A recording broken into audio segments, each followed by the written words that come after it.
You can get more of anything in this life that you want, except time. You can earn more money, you can gain more relationships, you can buy more stuff, but regardless of how much power or money or fame you have in your lifetime, you cannot have a single minute more than every other person has, which is exactly 24 hours in a day.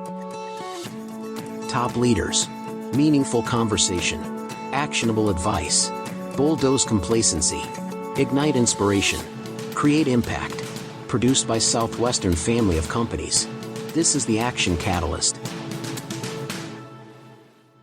I'm so excited to introduce to you Christy Wright, and she is inspiring and enthusiastic. She educates and entertains audiences all across the country. She speaks at business conferences, Fortune 500 companies, some of America's top universities. And so, Christy, I'm so excited to have you. Thank you for being here.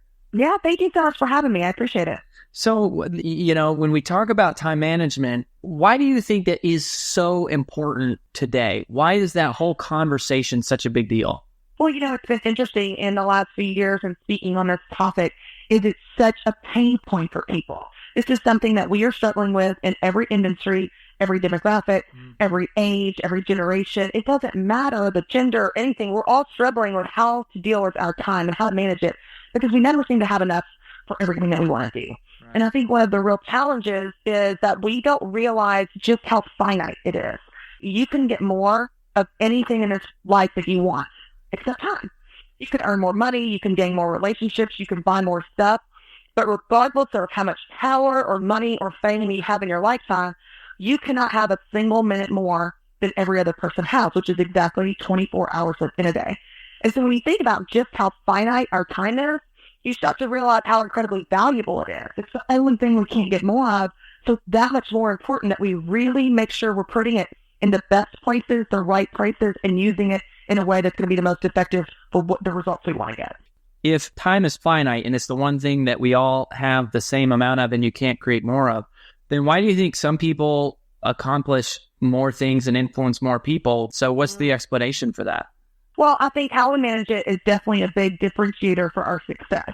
But we have to keep in mind, too, everyone's version of success is very different. So someone that is a high achiever will have different goals than someone that is, say, who just wants to have a small, peaceful, live in a small town and not have accomplishments or accolades. And they value different things. And so our version of success will really determine how we handle our time. But because time is so finite and we all have the same amount, then how we handle that really determines our ability to be our version of successful. And so whenever you look at it that way, you start thinking, okay, how can I manage this in a way that's going to get me to the results that I want to get to? And what's interesting is there's a great quote by Warren Buffett where he says the difference between successful people and very successful people is that very successful people say no to almost everything. And I would say, to answer your question, what's the difference between our ability to be successful with our time? It really comes down to our ability to say no. Because when we can't say no to things that, demands and opportunities and guilt trips and things people try to suck us into, then we live our lives for other people. And we don't end up intentionally creating it on purpose, creating a schedule on purpose proactively to get to our results. We're achieving everyone else's results. And so I think it comes down to the ability to say no and whether or not we're going to use that time in the way that we want to reach our goals. So, when it comes to saying no, and I really think about that, a lot of times we know, we get asked to do something, we really don't want to do it, and we feel this guilt. What would you say to somebody who struggles with, saying no and the guilt or the fear that they maybe feel to go, I really want to say no, but I'm having a hard time doing it? I know. I think the reality is that we have a tendency to believe that somehow we can please everyone. And I know that we intellectually understand that we can't, but we still try to. And that's where that guilt comes from, wanting to say yes and please that person versus do the right thing and say no when it's not the right fit for you. But the reality is that we can understand that you will always disappoint people because your time, your money, and your energy are finite. You're always going to have to make choices. And so leadership is really about making the right choices. And when you realize that you're going to disappoint people, in leadership, you will disappoint people. That is a fact. But the key is just disappointing the right people. And if you have the discernment to understand, I'm going to say yes to this situation because this is the right decision for me and for my business and what I'm doing, my goals, then you have a little bit more confidence in order to say no to that person because you're focused more on your yes. This is so that I can say yes to this thing versus just feeling the guilt of saying no to this other person. But really, I mean, all leaders and everyone in general, we want to make people happy. We don't want to disappoint people. But I think if we realize that we're saying no in order to say yes to something better and something more right for us and get focused on the yes, then that makes it a little bit easier to do that. You need to decide in leadership, do you want to be popular or do you want to be effective? Because you can't be both. And you could be popular and try to make everyone happy and say yes to everyone and try to be everyone's friend, but you're not going to be effective.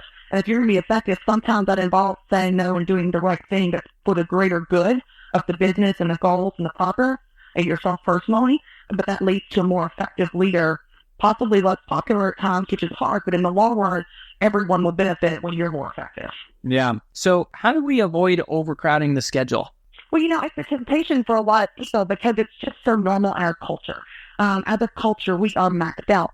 We're maxed out our credit cards, we're maxed out our time and our commitments. We are burning the candle at both ends. And this is just the normal day-to-day where people stand around the water cooler and talk about just how little sleep they got that night before, almost like it's a badge of honor. Yeah. Of how hard we work, how long we work, how much we have going on, how many errands, etc.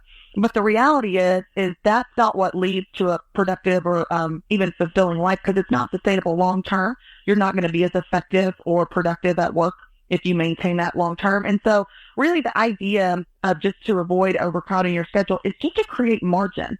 So you want to create pockets of time, and it's not a prescription of it has to be this amount of hours, but you need to have some margin and some cushion in your time, just like we teach people with the bank account. You don't want to live paycheck to paycheck. You need some cushion and some savings and some margin to fall back on. But that's true with your energy, and that's true with your time. I wrote an article on my blog about this a couple months ago. But what if we just treated our schedule and our energy a little bit differently, where we stopped before we were completely burnt out, exhausted, where we carved out moments of time, whether that's an hour or 20 minutes or an entire day, where we didn't allow any commitments to come in, and then we were able to focus on rest and recovery and hobbies and time with our families. And some of these things that then when we went back, we were actually more productive and effective. But the way that we operate right now is that if I have 5 extra minutes, I try to crowbar something else in and write a blog real quick or catch up with someone or make a phone call. And it's like, we don't have to operate that way, and we'll actually be more effective if we can create some space and margin. It doesn't make sense logically because we think, I could be getting more done. But essentially those pockets of time is what's going to enable you to be more effective long term and be more sustainable for the long haul in leadership when the demands are going to continue to increase. You can't be creative when you're exhausted. There's no room for new possibilities. There's no room for spontaneity where you and your wife just want to go off on a trip or, hey, let's go to this new random restaurant site. There's no room for so many wonderful things in life like creativity and rest and rejuvenation and recovery and new possibilities, innovation. All of those things occur in space. And so if we never allow there to be any breathing room or space, then we're missing out on all those awesome things in life that also enrich our business and ourselves personally. Mm-hmm. So you talk about boundaries. What do you see as the connection between boundaries and your calendar? Well, I think when you set a boundary, and these aren't absolute, it's guidelines, but when you set a boundary, it really helps you decide in advance. And when you make decisions in advance, it takes away so much of the mental angst of trying to decide in the moment. Every single time an opportunity or a request comes up where you've got that pull of, I want to say no, but I feel like I need to say yes, and you've got this mental anxiety going on, if you have a few boundaries set in place, then you go ahead and you have already decided in advance, and it takes the pressure off of you where you can rely on that boundary because it made the decision for you. So I'll give you an example. Sunday night, on a night that my husband and I have protected since the beginning, since we even dated. Mm-hmm. And it's just a time that we set aside and we said, with very few exceptions, this is the night that we're going to have together. And we don't do anything exciting. We do laundry and just catch up and hang out and get ready for the week. It's not a very, exciting time, but it's our time. That has protected that time that we can count on together. And so anytime anyone asks me to do anything on Sunday night, I don't even have to think about it. Making that decision is effortless. I'm like, oh no, I'm sorry, that's the time for my husband and I. And what's so great is this really protects our priorities, and it keeps life's endless demands from chipping away at those because you have this protected time. Now, of course, exceptions come up. This last week, I flew out on Sunday because I was going to Connecticut to speak and then doing media and then going to Philadelphia, and we didn't have much Sunday night. So there's going to be a few exceptions. It's not rigid and absolute, but for the majority of the time, that's the time that he and I can count on, and it's a great boundary that makes decision-making effortless on you, which is what you need when you're already in so high demand. People get caught up in this idea of, okay, does this mean I'm supposed to work 50% of the time and be at home 50% of the time? And no, that's not realistic. That's not the world that we live in. That's not how we function. And so I tell people it's really not about a 50-50 split. It's about being 100% present.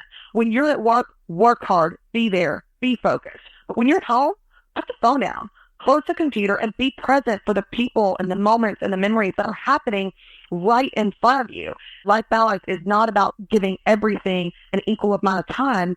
It's about giving the right things at the right time. And so there's going to be seasons where you work more. So it's going to have an ebb and a flow, but people get caught up in this prescription of it has to have this equation that equals balance.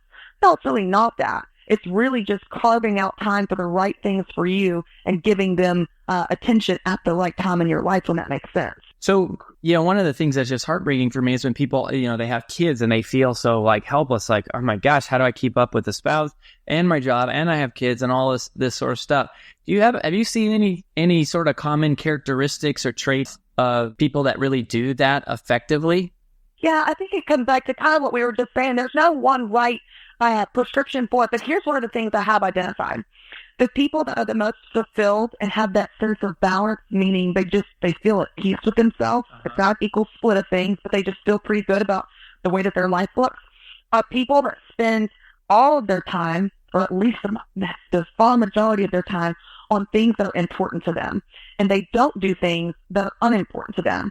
Where the opposite is also true. The people that they may have families and they may have jobs and their schedule may be, they may manage their schedule well, but when they spend their time on things that they don't care about, just like you and I were saying, they go to events they don't want to go to, they take on projects they shouldn't take on, they take on other people's problems and responsibilities that are not theirs, they quickly get stressed, quickly get exhausted and anxious and frustrated because they're doing things that are not important to them.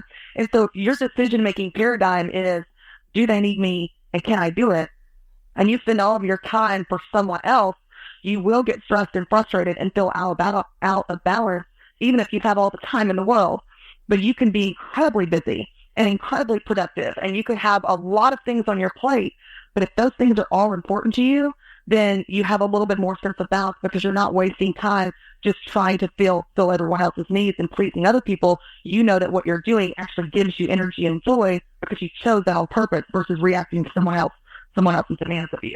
I love that. So, Christy, thank you so much for being here. We wish you the very best. I appreciate it. If you enjoy this podcast, please make sure to subscribe. And to stay updated on everything that the Action Catalyst is up to, make sure to follow us on Facebook and Instagram at Action Catalyst Podcast and on Twitter at Catalyst_Action. And thanks for listening. Are you interested in advertising with the Action Catalyst? Our listeners could be hearing about your brand right here, right now. For details, shoot us an email at info@theactioncatalyst.com.